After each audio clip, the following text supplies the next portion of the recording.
하나님 말씀 찾겠습니다. 누가복음 22장 54절로 62절입니다. 누가복음 22장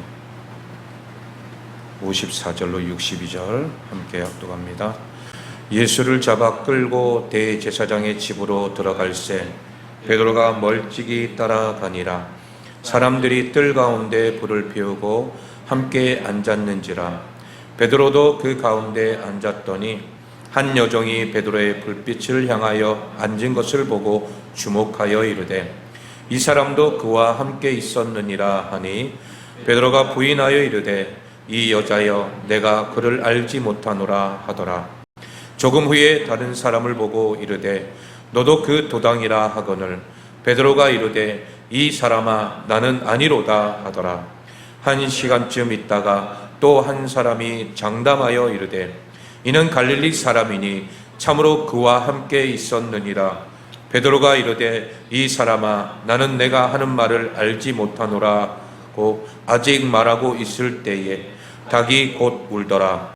주께서 돌이켜 베드로를 보시니 베드로가 주의 말씀 곧 오늘 닭 울기 전에 내가 3번 부인하리라 하심이 생각나서 밖에 나가서 심히 통곡하니라.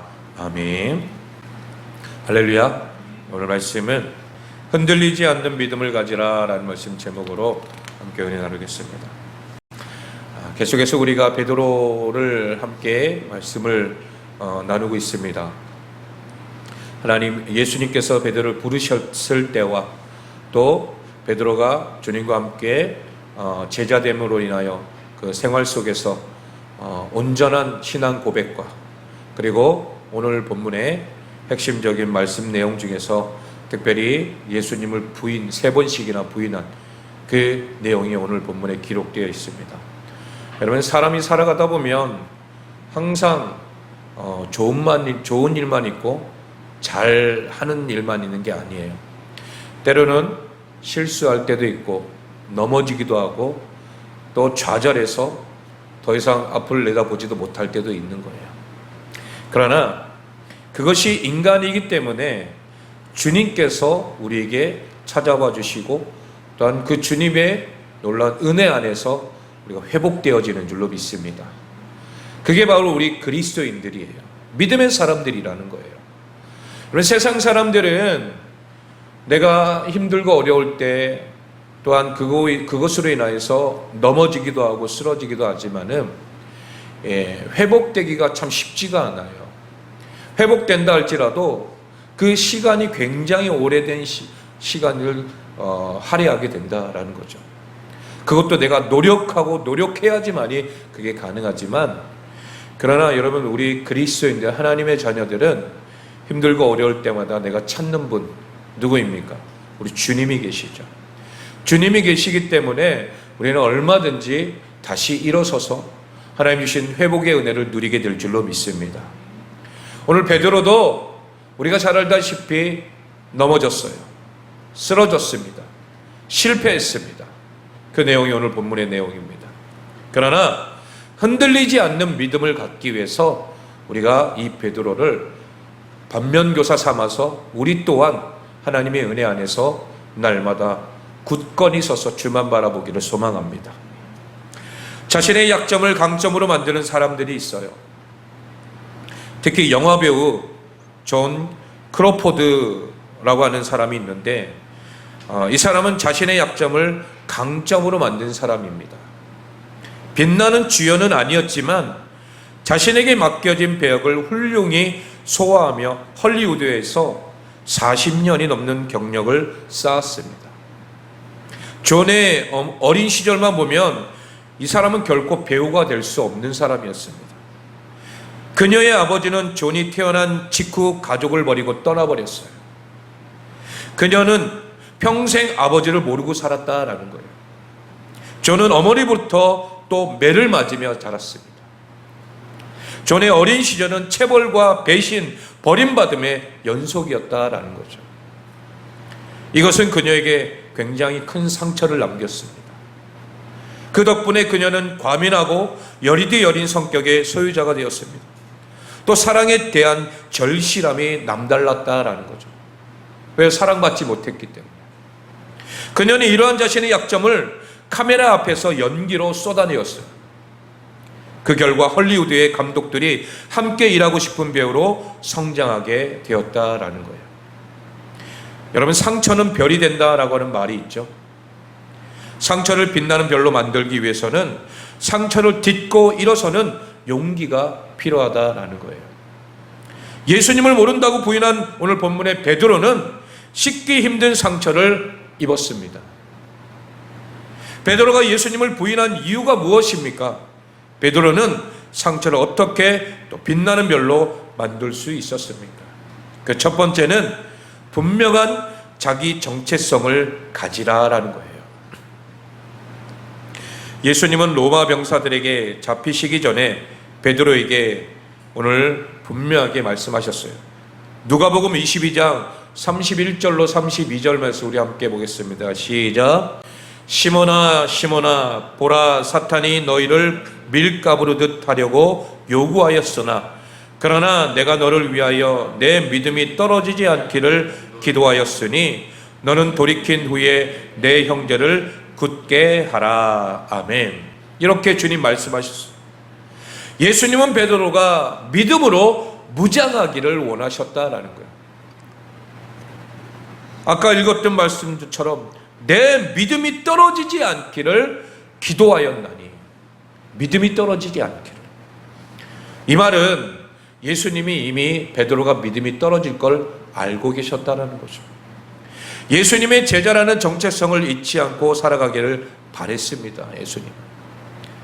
예수님은 베드로가 곧 닭 울기 전에 3번 예수님을 부인할 것을 아셨기 때문이라는 거죠. 그래서 예수님은 베드로가 시험에 빠져 넘어지지 않도록 이 말씀으로 권면하신 거예요.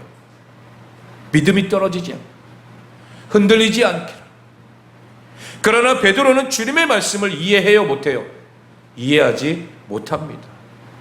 앞으로 있을 일도 상상조차도 못하는 거예요. 그는 너무 자신만만한 나머지 주님과 함께 감옥에도 갈 수 있고 죽는데도 갈 각오가 되어 있다라고 대답합니다. 그 뒤에 절 33절도 읽어볼까요? 시작. 그가 말하되 주여 내가 주와 함께 오게도 죽는데도 가기를 각오하였나이다. 여러분, 베드로의 고백은 거짓말이 아니었을 거예요. 여러분, 그 당시 예수님과 함께하는 일이라면 어떤 것도 베드로는 바꾸지 않아요. 왜? 예수님이 내 인생을 바꿔놨기 때문에. 그래서 베드로가 하는 고백은 거짓말이 아니었을 거예요. 그는 누구보다도 주님을 사랑했고 마음을 다해 섬겼어요. 항상 예수님 바로 옆에서. 그래서 수제자라고 하는 그런 칭호도 받잖아요. 그러나 베드로가 호언장담한 이 고백은 이루어졌어요, 안 이루어졌어요? 이루어지지 않았어요. 베드로는 예수님이 신문받는 대제사장의 집까지 따라갔습니다. 그런데 어떻게 따라갔다고요? 가까이 멀찍이 따라갔다는 거예요. 자기가 한 말이 있기 때문에 예수님을 등지고 돌아서지는 못하고 예수님을 따라가긴 따라가지만 어떻게 해요? 멀찌감치, 혹시라도 나에게 불똥이 튀지 않을까, 그런 조조한 마음을 가지고 초조한 마음으로 따라갔던 거예요. 뜰에서 불을 쬐며 예수님이 어떻게 되시는지를 가만히 지켜본 거죠. 그곳에서 베드로는 예상치 못한 일을 겪게 됩니다. 한 여종이 베드로를 알아본 거예요. 우리 56절로 읽어볼까요? 시작. 한 여종이 베드로의 불빛을 향하여 앉은 것을 보고 주목하여 이르되 이 사람도 그와 함께 있었느니라 하니. 여러분, 베드로는 자신이 예수님과 한패가 아니라고 부인하며 가까스로 상황을 모면하는 듯 했어요. 하지만 얼마 후에 베드로를 알아본 또 다른 사람에 의해서 정체가 탄로날 위기를 만나게 됐어요. 그때도 베드로는 뭐라고 했어요? 58절 시작. 조금 후에 다른 사람이 보고 이르되 너도 그 도당이라 하거늘 베드로가 이르되 이 사람아 나는 아니로다 하더라. 여러분, 또 다른 사람이 베드로를 알아봤지만 베드로는 무슨 말을 하는지 모르겠다며 부인했습니다. 60절 말씀 읽어볼까요? 시작. 베드로가 이르되 이 사람아 나는 내가 하는 말을 알지 못하노라 하고 아직 말을 하고 있을 때에 닭이 곧 울더라. 아멘. 여러분, 베드로는 누구예요? 예수님의 제자이죠. 이것이 베드로의 정체성입니다. 정체성. 그러나 베드로는 죽음 앞에서 자신의 정체성을 뭐 했어요? 부인했어요. 거짓말로 상황을 모면했고 한 번 시작한 거짓말을 3번이나 반복하며 자신은 예수님과 관계가 없다라고 말을 했습니다. 여러분, 첫 단추를 잘못 끼우면 끝까지 어떻게 돼요? 잘못 끼워지는 거예요. 베드로는 마지막 단추까지 잘못 끼우게 된 거죠. 죽음에서 목숨을 건지며 상황은 모면했지만 닭이 우는 소리를 듣고 자신이 무슨 짓을 벌였는지를 그때서야 깨닫게 된 거죠. 여러분, 주님이 하신 말씀을 깨닫게 하는 것도 하나님의 은혜인 줄로 믿습니다. 그 순간에 닭이 울었는데도 모른다면은 여러분, 그것은 은혜의 삶이 아니라는 거죠. 베드로는 61절 말씀 우리 한번 볼까요? 시작. 주께서 돌이켜 베드로를 보시니 베드로가 주의 말씀 곧 오늘 닭 울기 전에 내가 3번 나를 부인하리라 하심이 생각나서. 아멘. 오늘 닭 울기 전에 내가 3번 나를 부인하리라, 이 말씀이 떠올랐다라는 거예요. 여러분, 이게 은혜인 줄로 믿습니다. 베드로는 주님과 함께 고난도 받고 죽는데도 가겠다고 그렇게 호언장담하며 얘기했어요. 그러나 죽음 앞에 겁이 났고 주님이 신문받는 현장이 있었지만 주님과 함께하지도 않았다라는 거예요. 베드로는 죽는 데까지 따라갈 믿음이 없었다라는 거예요. 여러분, 당연히 믿음이 없으니 따라가지 못하는 거예요. 만약에 믿음이 있었다면 베드로가 어떻게 했을까요? 정체성을 잃어버리면 모든 것을 잃어버리게 되는 거예요. 믿음의 사람이라는 그 정체성을 부인하는 순간 모두 사라지게 되는 거예요. 믿음도 사라지게 된다라는 거예요. 여러분, 믿음의 사람은 믿음으로 정체성을 드러내야 되는 줄로 믿습니다. 베드로는 자신을 알아본 사람들 앞에서 당당하게 정체성을 드러내야 했던 것입니다. 말이 아닌 삶으로 자신이 누구인지를 보여줘야 했던 거예요. 주님은 우리가 말이 아닌 삶으로 믿음을 드러내기를 원하고 계신 줄로 믿습니다. 말뿐인 믿음이 아니라 믿음이 삶으로 나타나는 믿음의 사람이 되어야 할 줄로 믿습니다. 그래야 위기 앞에서도 넘어지지 않고 믿음으로 승리할 수 있는 거예요. 고난 앞에서 빛나는 믿음의 사람으로 설 수 있게 되는 줄로 믿습니다. 베드로는 3번이나 주님을 부인했어요. 하지만 다른 면에서 보면 베드로는 3번이나 자신이 누구인지를 밝힐 수 있는 기회가 있었던 거예요. 그러니까 다른 면에서 우리가 바라볼 때에 그럴 수 있다라는 거죠. 베드로는 자신이 주님의 제자임을 시인할 수 있는 기회를 버렸던 것입니다. 나는 예수님의 제자입니다. 저기 계신 저 주님의 제자입니다. 당당하게 3번씩이나 말할 수도 있었겠죠. 그러나 죽음 앞에서 결국 이 베드로는 그 모든 것들을 내려놓게 된 거예요. 여러분, 죽음 앞에 두려워하지 않을 사람이 있어요, 없어요? 없어요. 그러나 주님의 제자라고 하는 정체성을 가진 사람은 죽음보다 강한 사랑으로 주님의 두려움을 이겨낼 수 있는 줄로 믿습니다. 만일 우리가 베드로와 같은 처지에 있다면 우리는 어떻게 했을까요?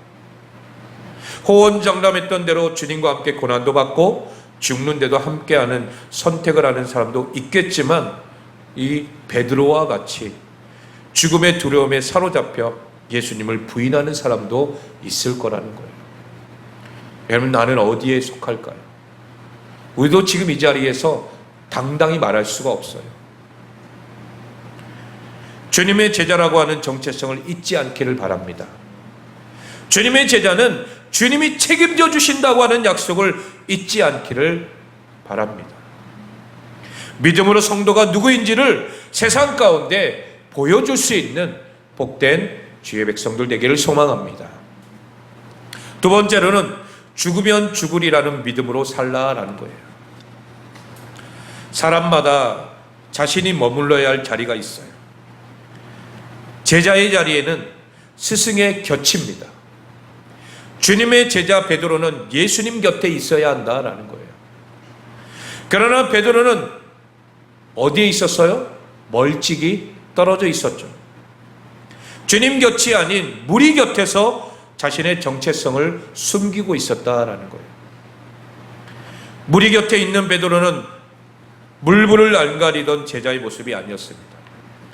여러분, 예수님을 잡으러 왔던 그 로마 군인의 귀를 잘라버렸던 자가 누구였어요? 베드로였었어요. 그만큼 혈기왕성했었어요. 그런데 지금은 자신의 정체를 숨기고 있어요.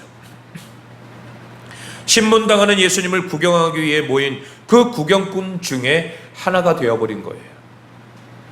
베드로는 믿음을 가지고 주님 곁으로 나아가야 했습니다. 그러나 죽음까지 각오한 베드로는 죽음이 현실로 다가오자 나약해진 거예요. 이게 바로 인간의 본연의 모습이라는 거죠. 우리는 수많은 고백을 합니다. 주님을 위해 고난을 당할 수 있다고 고백하고, 주님이 허락하시면 순교할 각오가 되어 있다라고 또한 고백도 합니다. 그러나 그 일이 현실로 다가오는 순간 두려움에 쌓여 믿음이 연약해지는 거예요. 여러분, 우리 믿음의 선조들도 한번 보세요. 물론 우리가 잘 알고 있는 주기철 목사님이나 손영원 목사님 같은 분들은 정말 훌륭한, 끝까지 주님을 배반하지 아니하고 목숨 걸고 신앙을 지켰잖아요. 그런데 그러지 아니한 사람들도 분명히 있었을 거라는 거죠. 내가 목사이지만, 내가 전도사이지만, 내가 평신도, 아니 어떤 장로이고 권사이지만 목에 칼이 들어와서 나를 죽이려고 하는 그 일제의 어떤 그 두려움 앞에서 여러분 분명히 부인한 사람들도 있었을 거라는 거예요. 우리가 그런 사람들을 우리가 정죄할 수 있어요? 정죄할 수는 없다라는 거예요. 우리 또한 그런 현실이 내 앞에 다가오게 되면 두려움에 쌓여서 믿음이 연약해질 수도 있다라는 거예요. 베드로는 자신이 정체를 밝히는 순간 무슨 일이 벌어질지 알고 있었어요. 그는 로마 병사들에게 체포될 것입니다. 왜? 예수님과 한패이니까. 주님과 같은 신세가 되어서 십자가에 못 박혀 죽을 것이라는 거죠. 그래서 베드로는 철저하게 자신의 정체를 숨긴 거예요. 죽을 각오를 했지만 죽을 용기가 없었다라는 거죠. 주님을 위해 죽는 것이 영광이라고 하는 믿음이 부족한 거예요. 그래서 자신을 알아보는 사람들 앞에서 3번씩이나 주님을 부인한 것입니다. 누가복음에는 베드로가 부인한 후에 61절에 뭐라고 고백하면 주께서 돌이켜 베드로를 보셨다라고 하는 내용이 나옵니다. 예수님이 베드로를 보신 이유는 여러분 실망해서일까요? 아니에요. 예수님은 베드로가 부인할 것을 이미 알고 계셨습니다. 예수님이 베드로를 알아본 이유는 믿음이 연약해진 베드로를 불쌍히 여기셨기 때문이라는 거예요. 이미 주님은 알고 계시지만 그 베드로를 바라볼 때에 얼마나 마음이 연약하고 또 얼마나 마음이 아플까요? 그 마음으로 베드로를 바라본 거예요. 믿음이 떨어지지 않기를 그렇게 바랬는데 베드로의 믿음이 바닥으로 떨어졌기 때문이라는 거죠. 주님은 우리의 마음을 너무나도 잘 알고 계신 줄로 믿습니다. 우리의 믿음이 얼마나 쉽게 연약해지는지를 또한 주님은 알고 계셔요. 그래서 우리가 연약한 믿음으로 주저앉을 때에 돌이켜 우리를 바라보고 계신 줄로 믿습니다. 우리를 불쌍히 여겨주신다라는 거예요. 베드로처럼 어떤 일이 있어도 주님을 떠나지 않겠다고 호언장담했지만 죽음 앞에 겁을 내는 우리의 체질을 아시고 우리를 긍휼히 여겨주시는 줄로 믿습니다. 예수님을 부인한 베드로는 양심의 가책을 느낍니다. 자신의 모습에 실망한 나머지 밖으로 나가 대성통곡합니다. 우리 62절 읽어볼까요? 시작. 밖에 나가서 심히 통곡하니라. 아멘. 그럼 믿음을 지켜야 할 베드로는 믿음에서 떨어졌습니다. 베드로는 이것을 실패로 생각한 거예요. 그러나 예수님은 이를 실패가 아니라 도약으로 보셨습니다. 실패를 딛고 다시 일어설 수 있도록 베드로를 독려하신 거예요. 그 말씀이 어디에 나와 있습니까? 우리 다음 주에 우리가 함께 말씀을 나누겠지만 우리 요한복음 21장 15절로 19절 말씀을 함께 길지만 읽겠습니다. 시작. 그들이 조반 먹은 후에 예수께서 시몬 베드로에게 이르시되 요한의 아들 시몬아 내가 이 사람들보다 나를 더 사랑하느냐 하시니 이르되 주님 그러하나이다. 내가 주님을 사랑하는 줄 주님께서 아시나이다. 이르시되 내 어린 양을 먹이라 하시고 또 두 번째 이르시되 요한의 아들 시몬아 내가 나를 사랑하느냐 하시니 이르되 주님 그러하나이다. 내가 주님을 사랑하는 줄 주님께서 아시나이다. 이르시되 내 양을 치라 하시고 세 번째 이르시되 요한의 아들 시몬아 내가 나를 사랑하느냐 하시니 주님께서 세 번째 내가 나를 사랑하느냐 하심으로 베드로가 근심하여 이르되 주님 모든 것을 아시오매 내가 주님을 사랑하는 줄을 주님께서 아시나이다. 예수께서 이르시되 내 양을 먹이라. 내가 진실로 진실로 내게 이르노니 내가 젊어서는 스스로 띠뛰고 원하는 곳으로 다녔거니와 늙어서는 내 팔을 벌리리니 남이 내게 띠띠우고 원하지 아니하는 곳으로 데려가리라. 이 말씀을 하심은 베드로가 어떠한 죽음으로 하나님께 영광을 돌릴 것을 가리키심이로라. 이 말씀을 하시고 베드로에게 이르시되 나를 따르라 하시니 아멘. 여러분 베드로는 예수님을 부인했던 그 실패를 딛고 일어섰습니다. 베드로는 더 이상 죽음을 두려워하지 않는 믿음의 용사가 되었다라는 거죠. 물론 오늘 본문 말씀만 보면 실패의 자리에 있는 베드로지만 그러나 그 끝이 아니잖아요. 요한복음에 나와 있는 말씀처럼 보면 베드로는 다시 주님의 말씀에 용기를 얻어서 이제 그 실패를 딛고 일어나 하나님의 사람으로서 또 다시금 내게 주신 사명자로서 그 사명을 이루어가고 있는 것을 우리는 보게 됩니다.